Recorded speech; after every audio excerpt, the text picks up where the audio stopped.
Hello friends, আজ আমি তোমাদের সাথে শেয়ার করছি মাছকে কাঁচা কাঁচাভাবে রান্না করা। এটা এটা কিন্তু মাছ ভাজি না। আর তোমরা দেখতে পারবে আমি রান্না করলে। এটাই আমি বুঝাতে পারছি না।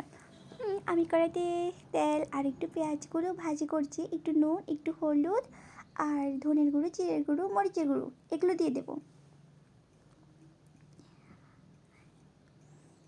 একটু ভাজি ভাজি হয়ে যাক। প্রথমেই আমি নুন হলুদ দিয়ে দিলাম, আর তেল তো প্রথমেই ছিল।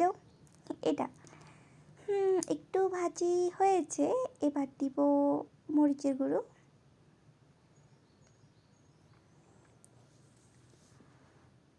এই পরিমাণ মতো মরিচের গুঁড়ো দিয়ে দিচ্ছি।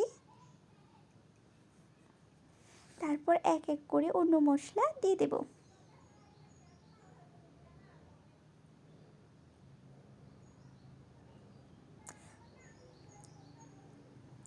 তারপর একটু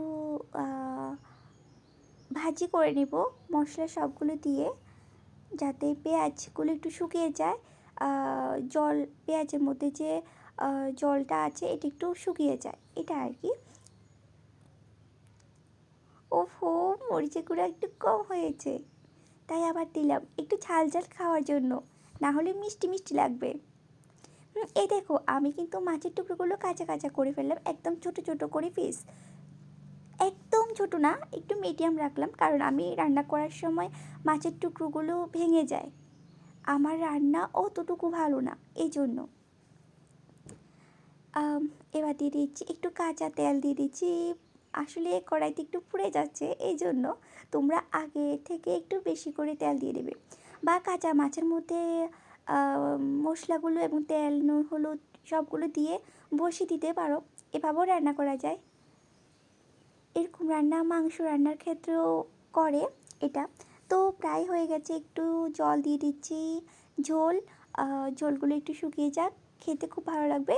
ঝোল দেওয়ার কারণ হচ্ছে মাছগুলো একটু যাতে সিদ্ধ হয়, মাছের গায়ে যাতে মশলা লেগে থাকে আর সিদ্ধ টিদ্ধ হয়, এটা। আর একটা সুগন্ধ আসে। তোমরা চাইলে কিন্তু ধনে পাতা দিতে পারো, যেটা সিজনের সেটাও, আবার যেটা কাটা ধনে পাতা এটাও দিতে পারো, খুব ভালো লাগবে, টেস্টি আছে।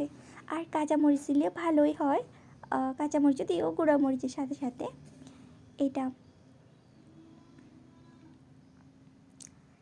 আমার রান্না শেষ। আমার মনে হয় রান্নাটা ভালোই হয়েছে। তো আমি ধনে পাতা দিতে পারিনি, কারণ আমাদের বাড়িতে নেই, এই জন্য।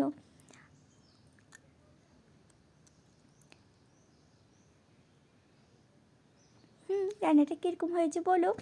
আর এমন বেশি ভালো হয় না, এটাও ঠিক। তো যতটুকু রান্না করলাম ততটুকু তোমাদের সাথে শেয়ার করছি। এই দেখো ফাইনাল লুক এটা। তো এবার খেতে যাচ্ছি।